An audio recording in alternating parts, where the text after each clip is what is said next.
Thank you very much for those powerful opening words, State Secretary Varteressian, for this panel, Arctic in Flames. We're going to hear about the first-hand perspectives about Arctic wildland fires, and I could not think of a more distinguished panel to bring this on the main stage here at the Arctic Circle Assembly. We have with us Senator Lisa Murkowski, Parliamentary Secretary Yvonne Jones, and Edward Alexander, co-chair of Gwich'in Council International and co-lead of the Norwegian Chairship's Wildland Fire Initiative. And I want to start right away with a question addressed to you, Senator Murkowski.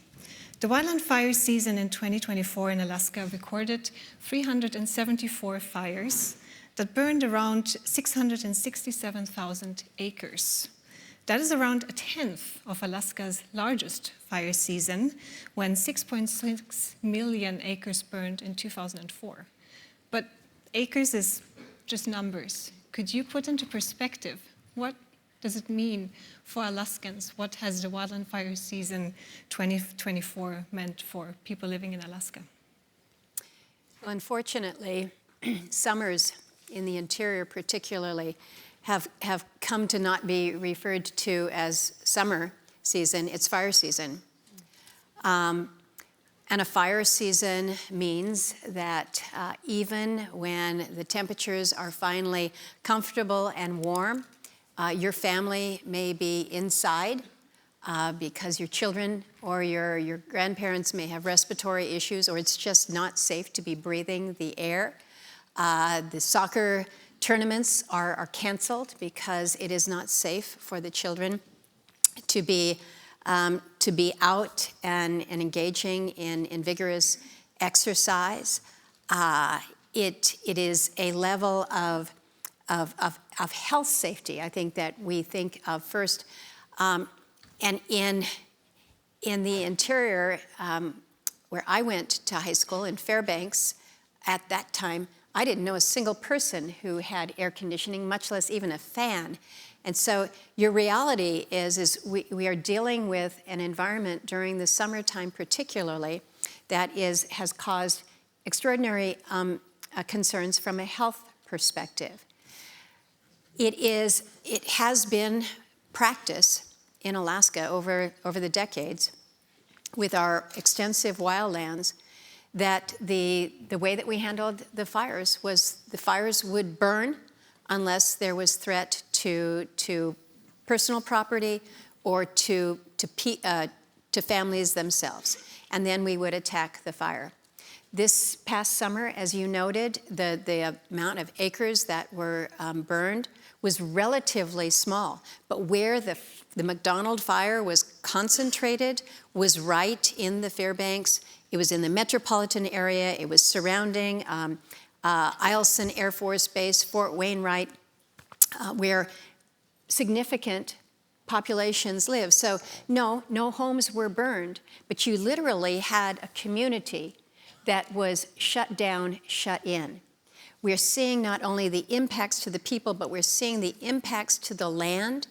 When you have vegetation burn, and when you have, for instance, black spruce, which is the predominant spruce that is there, when they burn, they take a long time to recover. And what recovers then are the quicker growing trees that do not provide for the same level of protection for the permafrost when those trees are no longer there. So we're seeing a change in vegetation. So we're not only harming individuals with their health, but we're also exacerbating accelerated permafrost thaw, what that means from an accelerated carbon emissions. One last point, as my time is expired here. We in Alaska have, with our fires historically, seen about 1/2 the nation's emissions as a consequence of these wildland fires. And yet just 4% of our fire budget for the country goes to Alaska. So we've got to flip that in terms of understanding what it means to better contain our fires, not only from a health perspective, but I'm hoping that my friend Edward will speak to what it means for just the health of the land itself and the animals and those who subsist upon it. Thank you for putting those numbers into perspective, what it means to live in an Arctic in fire. Parliamentary Secretary Jones, this spring, Canadian officials warned that 2024 could bring an unprecedented fire season, potentially even surpassing the extreme fire season we saw in 2023 in Canada, which was dubbed the year of all records. 2024 was severe, but it was luckily not as catastrophic as anticipated. But it still highlights that there is a shifting baseline of what we consider a normal. So could you speak to what this evolving new normal means to communities in the Arctic and Canada? Thank you for the question. It's definitely a new normal in terms of wildfires for us in Canada. And I'll just give you an example. When we say we think it's going to be a worse year or a better year, our standard of measurement is all gauged by 2023 now in Canada, where we had the worst wildfire in our history, destroyed 15 million hectares of land, which is about the size of England. So if you want to put it in perspective, it affected communities, it affected people, businesses, all aspects of life. Actually, this morning I met with the Arctic Economic Council, and one of the members actually is representing Northwest Hill in the Yukon. They had just finished the fiber optic network, the only fiber optic network through the territory, connecting the communities, and they lost the infrastructure, through wildfires, and that all had to replace. So it left people without connectivity for a period of time, but it also destroyed things like the pole lines. So it took out the power for many months. Tens, thousands of people were evacuated. Only one highway. If you're lucky to have a highway in most Arctic regions, there is one, and that's our case in Canada. So trying to mobilize people, get people out is always very difficult. So it has a tremendous toll on people, community, the economy, the land, every aspect of the environment in which we live. And one thing we've seen in Canada is that, one, fires are burning longer, they are stronger, they're more aggressive. So we're seeing the dynamic of the fire change as well. And when you talk to, firefighters, wildland firefighters, they will tell you their approach has had to change because of the aggressive nature of fires, because of the elements of climate is impacting all of that. And so forest fires we would have seen maybe 10 years, 20 years ago are very different wildland fires today. So I think we need to underline that as well. The other thing I've noticed in 2023 for us in Canada is we had tremendous number of evacuations from communities. And you picture this in the Arctic because, we have to travel to main hospital sites, we have to travel outside for all different government services, and often that's by air, not by road for many. What we found was doing things like medevacing patients at hospitals and long-term care facilities and having to do continuous airlifts. In my own riding, we spent a lot of time on that last year as we evacuated 2 communities, one where the fire came within a couple of kilometers of a 1,000-megawatt hydro development plant that was feeding not just Canadians, but the eastern seaboard, the United States as well. So the impact is not just directly in the communities where this is happening and to people where this is happening, it affects all of us. And it affects the way we do trade, the way we do business, the way we take care of ourselves. And so what we've done in Canada is we've put in place this past year a strategy to deal with wildfires, to help communities build the infrastructure they need, to train the individuals they need, to do better mitigation measures around infrastructure and homes and communities as a whole. So in the last fire this summer in Jasper in Alberta, we lost about 340 pieces of infrastructure, including homes, public buildings. So, you know, it was a tremendous emergency, and it could have been very fatal in many ways. So there's a lot for us to learn, and there's a lot for us to move forward with in terms of changes to really address this issue, which is becoming a larger issue for all of us in the world. But I find that in the Arctic, people in northern areas of Canada, people are being hit harder than any other regions of the country. Thank you for sharing that and being very explicit about what that means for communities. Edward Alexander, I've heard you say on several occasions that you come from the future, that Gwich'in communities have had a front row seat to an Arctic on fire, a precursor for a world on flames. Can you tell us about that future? You know, I have said that in the past. You know, and for those not familiar, the Yukon Flats are, you know, Gwich'in homelands in Alaska, and we're also in the Yukon Territory and the Northwest Territory. 65% of our homelands have burned just in my lifetime, and we've already reached 9 degrees Fahrenheit of change in my area. And so the 1.5 degrees Celsius of change that we've heard about, we've long since passed that. It's no longer the future. You know, I'm no longer from the future. You're all have caught up with the Gwich'in experience now, and this map is a representation of that. And now we share this common concern, unfortunately. This map represents 430 million acres that have burned in the circumpolar boreal. To put it into context, the circumpolar boreal is the largest terrestrial carbon sink on planet Earth.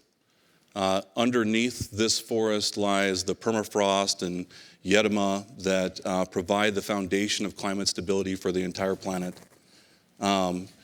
When I say 430 million acres, Christina's right, and it's just a number. What does that number mean? It means an area equivalent to the size of the entire state of Alaska burning, plus an entire California burning. And so it becomes very important that we address wildland fire, not just in our local jurisdiction, not just Gwich'in, not just America, not just Canada, but Russia, Norway, Sweden, Denmark, and so on, Iceland. We have to have circumpolar cooperation to address this circumpolar issue. It's got global climate implications. It's got global health implications. I'm very proud to be a co-lead of the Wildland Fire Initiative with Ambassador Morten Høgland of Norway. Very excited about Norway's leadership on this issue. The United States as well has been a very strong partner with us in helping to advance knowledge and understanding about what's happening with wildland fire across the circumpolar, but we need to do more. We need to do more. Those of you who are hearing this message, you need to think about to yourself, you know, how can my institution engage with circumpolar wildland fire? How can my government engage on this issue? How can my research engage on this issue? How can I educate others about this issue? It's too important for just the Arctic Council to bring forward. It's too important for just Gwich'in to bring forward. And so this represents the collective foundation of our future. It doesn't need to burn. We can work together. We can work together and get the correct solutions in place for this. Cultural burning, which in cultural burning I feel like is one of those solutions that we can use to limit the severity of wildfire, have mild fire, have decreased severity of wildland fires. We've been honored to share our knowledge with folks and been honored to receive knowledge from the other permanent participants, from the Sami, from Ripon, from the Inuit Circumpolar Council, and hopefully as we all work together on this issue, we can advance common solutions to this, our most critical common problem. And I would like to follow up on that, because I think you have all made it very clear the urgency that is needed. And what it means for communities to live through this. But I like to bring out those aspects. What is it we can do? What is the actions that are needed, that can be taken so we can leave with a sense of it's possible to do something. So I'm throwing that in the round and welcome whoever would like to start to sort of give that perspective of hope, but also of urgency to act. I think one of the things, if I can just jump in quickly, one of the things that we need to do is we need to value the fact that this wildland is not burning. Because as I've pointed out, the policies that we have had in place in Alaska have been, as long as it doesn't threaten your community, you let it burn. You let Mother Nature take its course.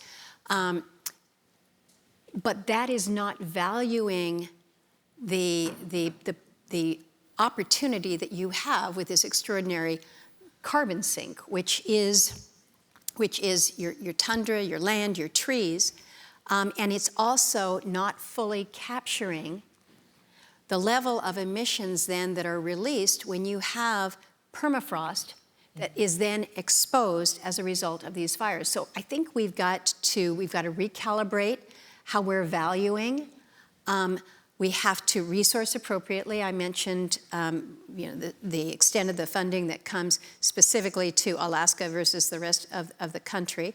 But I think we also have to focus on some of the data and the research gaps that exist. There's great science is going on. There's a pilot project that was just entered into where they're doing within a very targeted area within the Yukon Flats Wildlife Refuge area, where there's going to be a immediate response. And when I say immediate response, you get on the fire within 48 hours to try to put it out, regardless of where it is within that area and whether or not there's threat to property. It's small, it's a small initiative, but I think it's causing us to think about how are we valuing keeping intact our permafrost, keeping intact these ecosystems. Deputy State Secretary Varteressian. Thank you very much. To connect to the point of Senator Murkowski, keeping intact ecosystems is crucial to solve the big climate challenge. So I believe that building bridges between indigenous knowledge, scientific knowledge, but also connecting the impacts of climate change on the Arctic region to the broader climate agenda within the framework of the UNFCCC, the climate COPs. Because what we're talking about here is connected to the big picture and the issue of adaptation, mitigation, loss and damage, and financing. Those are the 4 pillars of the climate COP UNFCCC work. And so by connecting the knowledge produced by the Arctic Council to the big platform that gathers more and more world leaders, which the climate COPs do, we can increase the effort to combat the drivers behind these changes, which are man-made climate emissions, due to the fact that our energy systems have for too long been dependent on fossil fuels, and we need to transition away from that. So, and also to the point of permafrost thawing, it releases methane, which is a super potent climate greenhouse gas, which is much more dangerous than CO2. So those 4 pillars need to be implemented. Mitigation, important aspect, yeah. Yes. I agree with what they both said. I really believe that we need to really adapt to different strategies, you know, and we have the same policy in Canada as well, Senator, where, you know, we only tackle fires when they're within a certain distance of communities, major infrastructure, and so on. What we're finding is that these fires are spreading faster. And we are seeing sometimes, you know, they can bridge 8 to 10 kilometers in a few hours. So, you know, preparedness is essential, and I think learning from each other, you know, mitigation techniques that we can implement, and looking at how we can, I guess, work closer together towards training and the infrastructure capacity that's needed right across the Arctic countries to be able to tackle these kinds of changes with wildland fires. But I think the role we all have is to continue to push forward with strong climate agenda and educating countries about what's happening in the Arctic. Because I don't think we're doing enough. They're not realizing that people here are actually losing everything they own through wildland fires. And it's all happening because of the shift in climate that we're seeing. So I think we need to do more, whether it's through Arctic Circle, whether it's through other groups, organizations, partnerships with countries, indigenous governments, and so on, to continue with strong education around the world of how this is impacting us, because we have many friends and neighbors that can do more as well. We can do more ourselves, and we need to do more. So I think if there's a strategy that we could work together on collectively that requires very little, it would be that, for sure. So there's a need for more to raise this. The UNFCCC was mentioned. The Wildland Fire Initiative is bringing wildland fires to Baku, to COP29. And the topic is on cultural burning. And Edward Alexander, sort of the closing minutes we have here, if you briefly could speak about sort of the climate mitigation that's inherent in indigenous cultural burning practices. Yeah, sure. Well, I couldn't agree more with all the interventions made. You know, it's... And I think Senator Murkowski is absolutely right. The let burn policy is one that's failed. I think one of the things we need to think about when we think about protecting infrastructure and that thought process around wildland fire is some of the most important infrastructure globally in the Arctic is protecting the carbon sink that is permafrost and Yetima, and especially Yetima. And if you haven't learned about that issue, I think it's very integrally tied to Gwich'in policy on wildland fire. Our chiefs have passed resolutions about cultural burning, adopting cultural burning as a way to protect Yetima.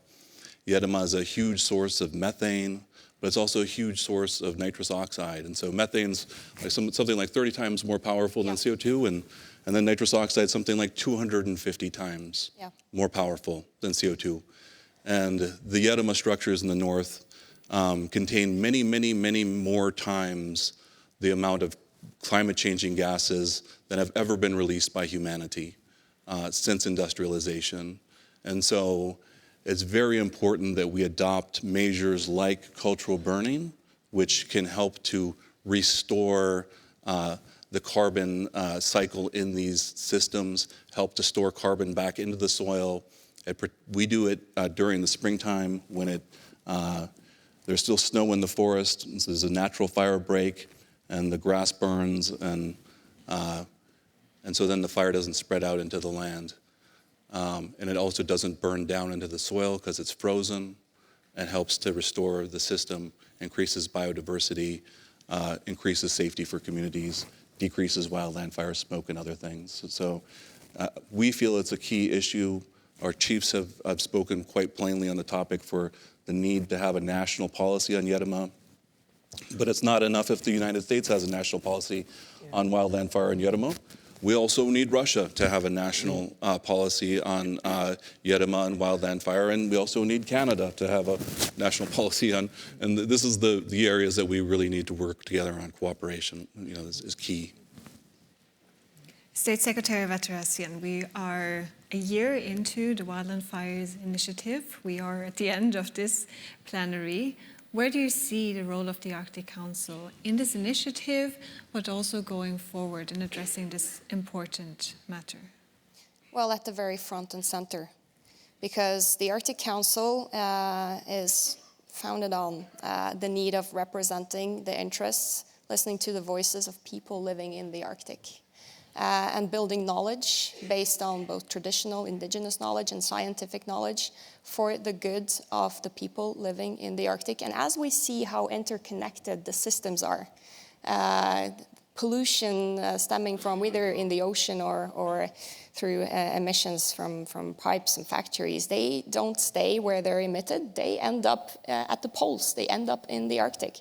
So it's a collective effort, but it's important to listen to the knowledge produced in the Arctic, one of the very hot spots, like we've talked about in this great panel of the most dramatic impacts of climate change, and use that to create awareness at big conventions, whether they're called COP16 for biodiversity or COP29 for climate, or other conventions, to get more countries to implement the goals they take with them to the big events they speak at, because it's really, when all comes to all, it's about implementation, and that's our key task to avoid that wildland fires continue to threaten the lives of Arctic people. And that is why the Norwegian chairship of the Arctic Council has prioritized to make sure that the council survives and that it stays relevant by lifting the topics such as we have discussed here. And at the climate COP in Baku, we will be taking this issue with us, and of course also the issue of cryosphere disappearing. Thank you very much to the excellent panelists for your strong statements and your insights. There's never enough time to speak about these important issues. Luckily, we have some more time tonight. We will host a sharing circle. The Norwegian Chairship will host a sharing circle, Living with Fire, and it will focus on those overlooked consequences of fires. What does it mean to have to evacuate? What does it mean for infrastructure? So really, how does this affect communities? So we warmly welcome the panelists and everyone in the audience to join us 8:15 today at the ground floor in Calderón. And yeah, thank you very much. Thank you.